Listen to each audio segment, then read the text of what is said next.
तो कहानी की शुरुआत बेकी नाम की एक लड़की को दिखाते हुए होती है जो अपनी कार से अपने काम पर जा रही होती है। बेकी चैडविक सिटी के एक रेस्टोरेंट में काम करती थी। कुछ देर बाद वो रेस्टोरेंट पहुंच जाती है और अपनी कार को पार्किंग एरिया में लगाकर रेस्टोरेंट के अंदर जाने लगती है।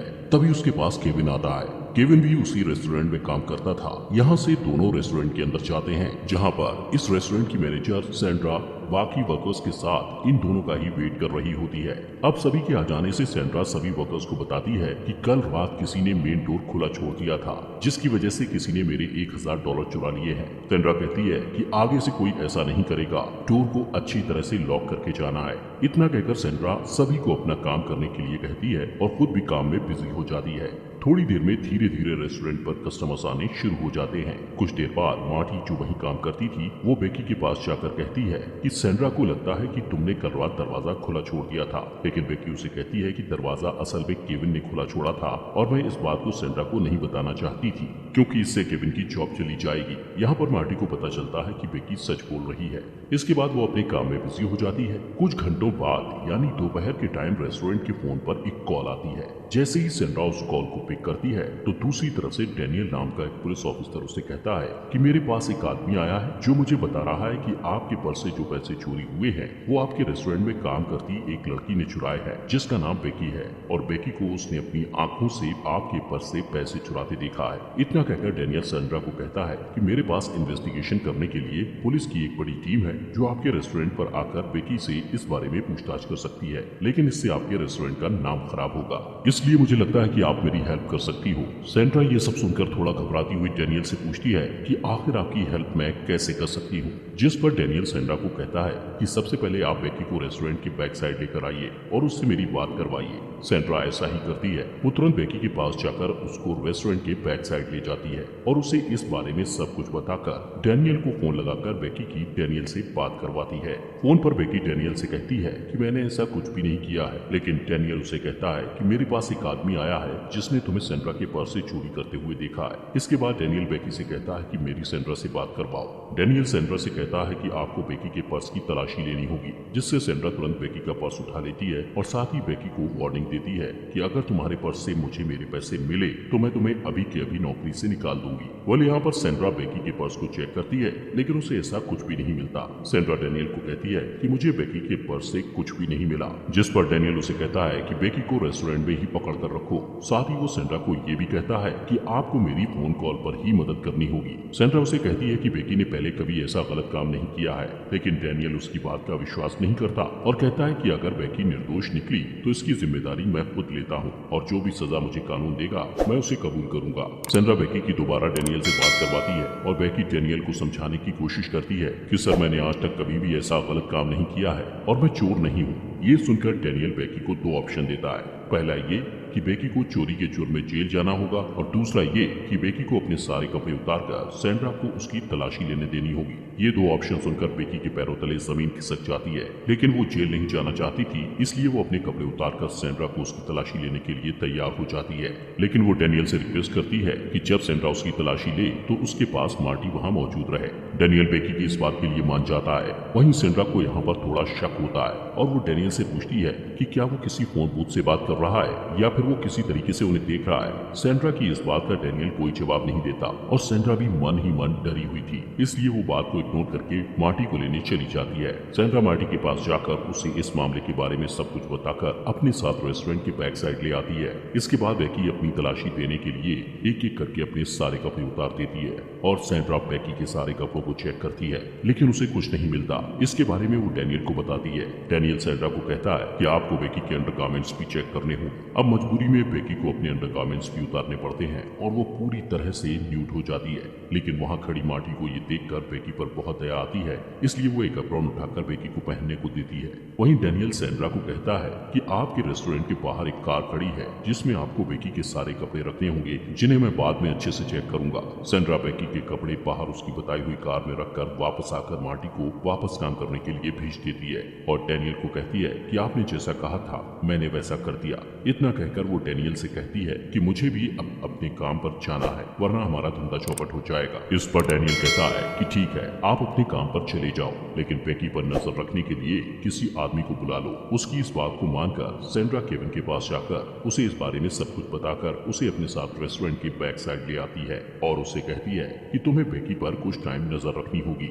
केविन, जो कि बेकी का काफी अच्छा दोस्त था, जब वो बेकी को बिना कपड़ों के बैठा देखता है तो वो गुस्से से भर जाता है और डेनियल को गुस्से से समझाता है कि बेकी चोर नहीं है, वो कभी भी ऐसा नहीं कर सकती। वहीं डेनियल केविन से कहता है कि तुम्हें बेकी की तलाशी लेनी होगी। इससे सुनकर तो केविन को और ज्यादा गुस्सा आ जाता है और वो कहता है कि तुमने बेकी के सारे कपड़े उतरवा दिए हैं और अब भी तुम उसकी तलाशी लेने को बोल रहे हो। केविन पूछता है कि अब कौन सी तलाशी लेनी है, जिस पर डेनियल केविन से कहता है कि तुम्हें बेकी के प्राइवेट पार्ट्स की तलाशी लेनी होगी। ये सुनकर केविन डेनियल को गाली देता है और कहता है कि भाड़ में जा तू और तेरी तलाशी। इतना कहकर वो बाहर आने लगता है और अचानक वो सैंड्रा से टकरा जाता है जो वहीं आ रही थी। वो सैंड्रा से कहता है कि सॉरी, इस मामले में मैं आपकी कोई मदद नहीं कर सकता। सैंड्रा डेनियल से बात करती है, जहां डेनियल उसे बताता है कि केविन बेकी पर नजर रखने के लिए सही आदमी नहीं है। डेनियल सैंड्रा से पूछता है कि आप किसी ऐसे आदमी को जानती हो जो बेकी पर अच्छे से नजर रख सके, जिसके जवाब में सैंड्रा उसको अपने मंगेतर के बारे में बताती है। डेनियल कहता है कि आपको अपने मंगेतर को इस काम में उनकी मदद करने के लिए बुलाना होगा। सैंड्रा को काफी अजीब लगता है, लेकिन वो बिना कुछ सोचे समझे अपने मंगेतर, जिसका नाम वॉन था, उसे रेस्टोरेंट में बेकी पर नजर रखने के लिए बुला लेती है। लेकिन वैन काफी नशे में था। सैंड्रा वैन को इस मामले के बारे में सब कुछ समझा देती है और वैन को बेकी के पास नजर रखने के लिए छोड़कर वापस अपने काम पर चली जाती है। वहीं डेनियल वैन से कॉल पर बात करता है और उसे कहता है कि तुम्हें बेकी को एप्रॉन निकालने के लिए कहना होगा, लेकिन वैन इतना भी नशे में नहीं था कि वो इस बात को समझ ना पाए। वो डेनियल को ऐसा करने से मना कर देता है। डेनियल वॉन को कहता है कि मेरी बेकी से बात करवाओ। डेनियल बेकी से कहता है कि अगर तुम्हें जेल जाने से बचना है तो तुम्हें वही करना होगा जो वैन तुमसे कहेगा।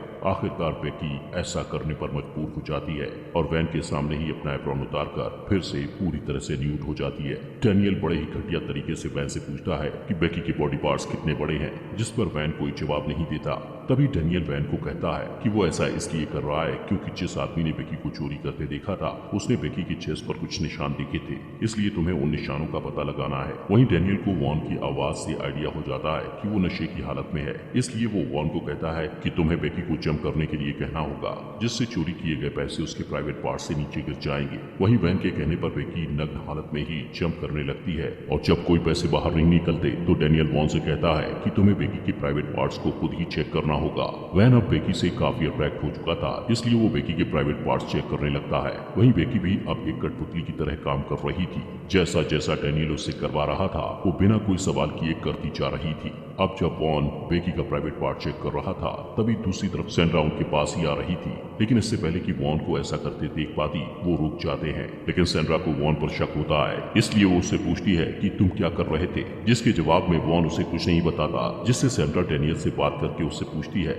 लेकिन डेनियल उससे बड़े ही प्यार से बात करता है जिससे कि वो उस पर शक ना करे। इसके बाद सैंड्रा को लगता है कि सब कुछ ठीक है, जिससे वो फिर से वापस अपने काम पर चली जाती है। सैंड्रा के जाते ही डेनियल वॉन को कहता है कि तुम बेकी के बैक साइड में थप्पड़ मारो। वॉन ऐसा ही करता है, वो बेकी को थप्पड़ मारने लगता है, जिससे बेकी को काफी ज्यादा पेन होता है। डेनियल बेकी से कहता है कि तुम्हें एक और काम करना होगा, जिसके बाद तुम आजाद हो जाओगी और मैं तुम पर उसके बाद कोई और कार्रवाई नहीं करूंगा। डेनियल कहता है कि तुम्हें वॉन के साथ इंटीमेट होकर उसे पूरी तरह से खुश करना होगा। ये सुनकर बेकी पहले तो हिचकिचाती है, लेकिन अब उसे इस सब से आजाद होना था, इसलिए वो इस घिनौने काम को करने के लिए तैयार हो जाती है। कुछ टाइम के बाद सैंड्रा उन दोनों के लिए खाना लेकर आती है, जहाँ वो देखती है कि बेकी और वैन दोनों चुपचाप बैठे हैं, जिसका मतलब कि वॉन बेकी के साथ इंटीमेट हो चुका था और अब रात भी हो चुकी थी। वॉन अपने किए पर शर्मिंदा था और अब उसका नशा भी काफी उतर चुका था। वो बेकी से नजर नहीं मिला पा रहा था। सैंड्रा को ये देखकर कुछ भी समझ नहीं आता कि वहाँ आखिर क्या हुआ है। तब सैंड्रा डेनियल से कॉल पर बात करती है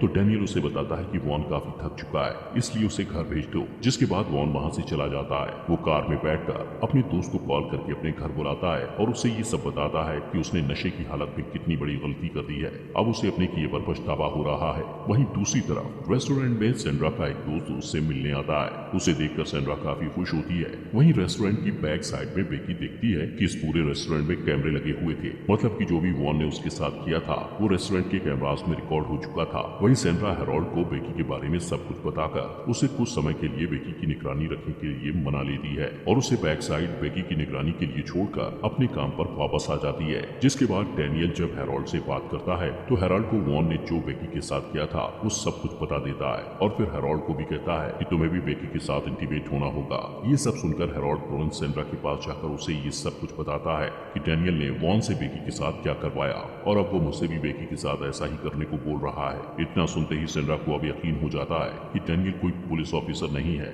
वो तुरंत पुलिस को कॉल करके उनको इस सब घटना के बारे में बताकर वहाँ बुला लेती है। पुलिस सबसे सवाल जवाब करती है और जब पुलिस बेकी से पूछती है कि तुमने डैनियल को ऐसा करने से मना क्यों नहीं किया, तो बेकी कहती है कि मैं बहुत डर गई थी और मैं इस सब मैटर से आजाद होना चाहती थी। अब इसके बाद पुलिस की इन्वेस्टिगेशन शुरू होती है। वो अलग अलग शहरों में कॉल करते हैं जहाँ से उन्हें पता चलता है कि ऐसी घटना पहले भी जगहों पर घट चुकी है। वहीं पुलिस को डैनियल के नंबर से उसकी लोकेशन का पता चल जाता है, जहाँ जाने पर उन्हें पता चलता है कि डैनियल असल में एक टेलीमार्केटर था और वो उसे इस जुर्म की सजा देने के लिए पकड़ लेते हैं। वहीं हम बेकी को देखते हैं जो अपने साथ हुई बदसलूकी के लिए सेंड्रा पर कोर्ट में केस कर देती है और कानूनी कार्रवाई के बाद सेंड्रा को उसकी जॉब से निकाल दिया जाता है और साथ ही उसे फाइन भी लगाया जाता है। कुछ दिनों बाद सेंड्रा का इंटरव्यू लिया जाता है जिसमें वो खुद को निर्दोष साबित करने की बहुत कोशिश करती है। वो कहती है कि मुझे नहीं पता था कि डैनियल एक फेक पुलिस ऑफिसर बनकर उनसे बात कर रहा था। वो बताती है कि मैं अपने रेस्टोरेंट की बदनामी को बचाने के लिए डैनियल से फोन पर ही इस प्रॉब्लम को सॉल्व करने की कोशिश कर रही थी। इसी के साथ ये मूवी यहीं पर खत्म हो जाती है। दोस्तों, आपके अपने फॉक्स एक्सप्लेनर हिंदी चैनल को सब्सक्राइब जरूर कर लें।